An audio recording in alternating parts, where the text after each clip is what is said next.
कोकणातल्या नागरिकांसाठी विशेष ट्रेन शिवसेनेकडून सोडण्यात आलेली आहे। काय नेमकी प्रतिक्रिया आहे? उत्साह नागरिकांमध्ये फार दिसत होता।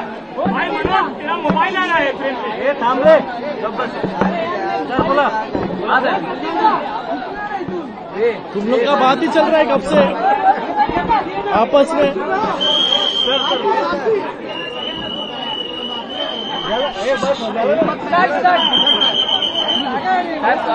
आज शिवसेनेच्या माध्यमाने आमचे आमदार निलेशजी राणे यांच्या माध्यमाने एक विशेष ट्रेन कोकणामध्ये आज सोडण्यात आली।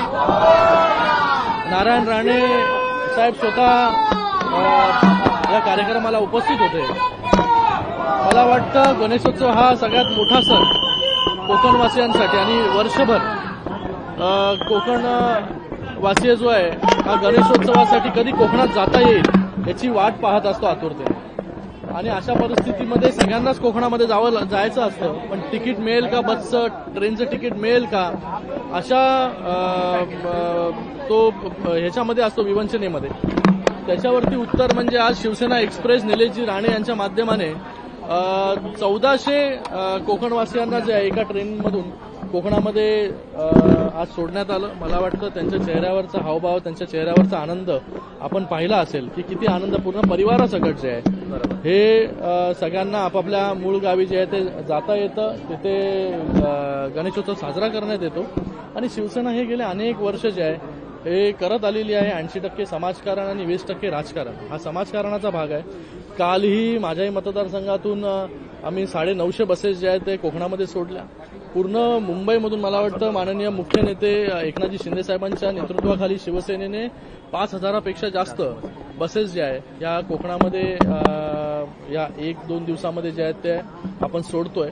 आणि आज या ट्रेननी लोक जात आहेत, ट्रेननी सुखरूप पोहोचतात, लवकर पोहोचतात आपापल्या गावी। तर मी निलेशजी राणेंचं खूप खूप या ठिकाणी धन्यवाद व्यक्त करतो की त्यांनी हा उपक्रम जो आहे तो दरवर्षी मला वाटतं तो उपक्रम अशा प्रकारचा करत असतात। आणि आज शिवसेनेच्या माध्यमाने हा उपक्रम केला, त्यांचे पुन्हा एकदा मनपूर्वक धन्यवाद व्यक्त करतो। प्रवास तर सुखकर होतो आहे, आपण आपल्या माध्यमातून केलेला आहे, मात्र खड्ड्यांचं विघ्न हे काही कमी झालेलं नाहीये। बघा, मला वाटतं काही बोलून जो महामार्गाचा विषय आहे हा मॅक्झिमम जो आहे महामार्ग पूर्ण झालेला आहे।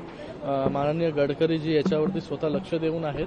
आणि आता पावसा पाण्याचा जो आहे तो विषय असतोच, पण मला वाटतं हा महामार्ग जो आहे हा लवकरात लवकर 100% जो आहे तो पूर्ण होईल। या गणेशोत्सवात अनेक राजकीय नेते एकत्र येताना पाहायला मिळत आहेत, ज्यासाठी त्यांनी हा उत्सव साजरा केला। त्यानुसार ठाकरे बंधू हे देखील एकत्र येत आहेत, याकडे आपण कसं पाहता?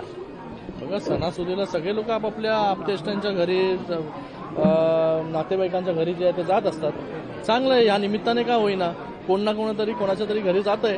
पण युतीची चर्चा ही देखील रंगताना पाहायला मिळते या एकूणच। आता बघा, कोण कोणाशी युती करेल त्याच्यावरती मी बोलू शकत नाही। कोण कोणाशी युती करणार तुम्हाला त्याला विचारावं लागेल। आमचं जे आहे आमचं ठरलेलं आहे अगोदरच महायुतीचं। राहुल गांधीनंतर दोन्ही ठाकरे बंधूंनी मतचोरीच्या आरोपांवरनं एकूणच विरोधकांकडनं रांगवलं जातं। बघा, आता राहुल गांधींना बिहार इलेक्शन जे आहे हे हारणार आहे हे समोर दिसतंय। जसं लोकसभेमध्ये संविधान खतरे में हे फेक नरेटिव्ह पसरवण्याचं काम केलं, तसंच फेक नरेटिव्ह आता देखील बिहारच्या इलेक्शनच्या पार्श्वभूमीवरती पसरवण्याचं काम जे आहे ते चालू आहे। कारण की त्यांना माहिती आहे तिथे एनडीएचाच मुख्यमंत्री जो आहे तो बनणार आहे, तिथे जो आहे तो कुठला काँग्रेसचा किंवा कुठल्या दुसऱ्या पक्षाचा बनणार नाही। म्हणून या अगोदरच जे आहे ते रडगाणं सुरू केलेलं आहे आणि त्याच्याबरोबर बाकी लोकांनी सुरात सूर मिसळण्याचं काम केलेलं आहे। जरांगे पाटील हे मोर्चा घेऊन खरं तर मुंबईत येत आहेत, 2 दिवसाचा अल्टिमेटम दिलेला आहे। हैदराबाद गॅजेट हे मान्य करावं सरकारने आणि लागू करावं अशी मागणी। बघा, सरकारने मराठा आरक्षणाविषयी नेहमी जे आहे ती गांभीर्याने हा विषय घेतलेला आहे। शिंदेसाहेब जेव्हा मुख्यमंत्री होते तेव्हा देखील विविध विषय जे आहेत हे शिंदेसाहेबांनी या सरकारने मार्गे लावलेले आहेत आणि जे काही विषय राहिलेले असतील ते येणाऱ्या काळामध्ये मार्गे लागतील। तर व्हिजन डॉक्युमेंटरी संदर्भात आज खरं तर 2 बैठका पाहायला मिळाल्या। मुख्यमंत्र्यांनी वेगळी बैठक घेतली, उपमुख्यमंत्री आणि आपल्या पक्षाचे मुख्य नेत्यांनी वेगळी बैठक घेतली। त्यावरनं विरोधक म्हणतात की दोघांमध्ये समन्वय नाही, म्हणून याला काय उत्तर देणार? आता दोघं जे आहेत ते काम करतायत पूर्ण स्पीडने, दिवस रात्र जे आहे ते आपल्याला मुख्यमंत्री असतील, उपमुख्यमंत्री असतील, ते तुम्हाला फील्डवरती दिसतात, कधी बैठक घेताना दिसतात, पण जे टीका करतायत ते कुठे बसून टीका करतायत याचा देखील लोकांनी आणि तुम्ही विचार केला पाहिजे. घरात बसून टीका करणं जे आहे ते सोपं असतं, फील्डवरती उतरून काम करणं कठीण असतं. म्हणून लोकांनी जे काम दिलेले ते पूर्ण चोखपणे काम करण्याचा प्रयत्न जो आहे हा मुख्यमंत्री आणि उपमुख्यमंत्री दोघंही करतायत.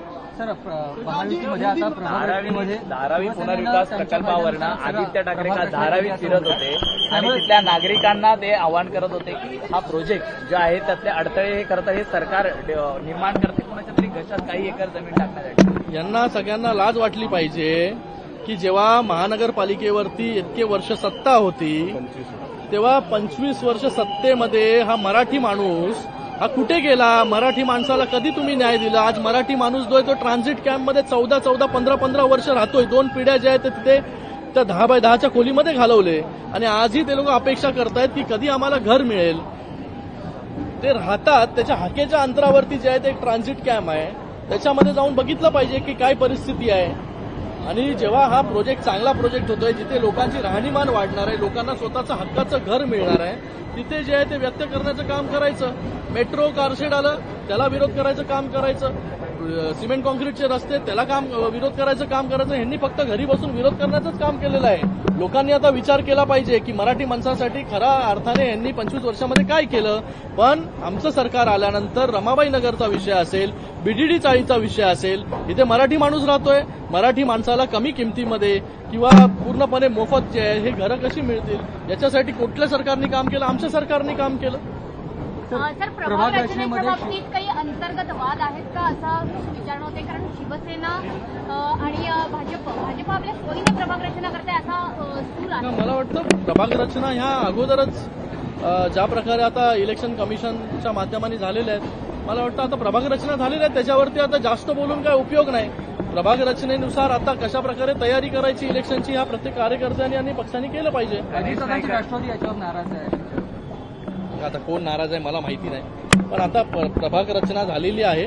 प्रभाग रचनेमधून ज्या प्रकारे सरकार काम करतंय, महायुतीचे सरकार महाराष्ट्रामध्ये काम करतंय आणि clear cut mandate landslide victory जी आहे ही महायुतीला विधानसभेमध्ये दिलेली आहे. तशीच लँडस्लाईड विक्ट्री महायुतीला जी आहे ती याही महानगरपालिकेच्या निवडणुकीमध्ये मिळेल. ठाण्यामध्ये गणेश नाईकांकडनं ज्या पद्धतीने जनता दरबार घेऊन अप्रत्यक्षरित्या शिवसेनेला डिवचण्याचा प्रयत्न केला जातो काय असं काही होत नसतं या सगळ्या पण एकला चोलोरेच्या भूमिका या त्यांच्या पदाधिकाऱ्यांकडनं बघा. आम्ही महायुतीचे कार्यकर्ते आहोत. मला जर विचारलं तुम्ही की महापौर जो आहे कल्याण डोंबिवली, ठाणे, मुंबई, नवी मुंबईवरती कोणाचा होणार, मी म्हणेन की महायुतीचा जो आहे तो महापौर त्या ठिकाणी स्थापन म्हणजे बसेल.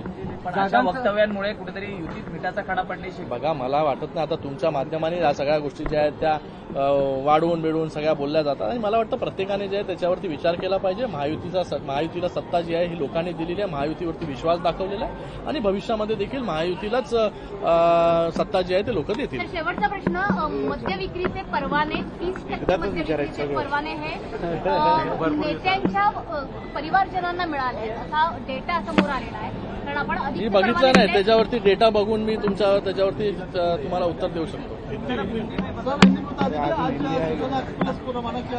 आज शिवसेना के माध्यम से हमारे नेता नीलेश जी राणे इनके माध्यम से शिवसेना एक्सप्रेस कोकण वासियों के लिए यहाँ से रवाना हुई. मैं उनका बहुत बहुत तहे दिल से धन्यवाद अदा करता हूँ कि उनके माध्यम से कोकण में अलग अलग गांवों में जाने के लिए लोगों को एक सुविधा प्राप्त हुई.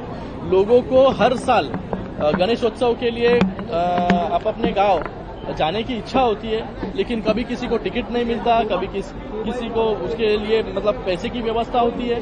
तो ये सभी का उत्तर आज शिवसेना एक्सप्रेस है.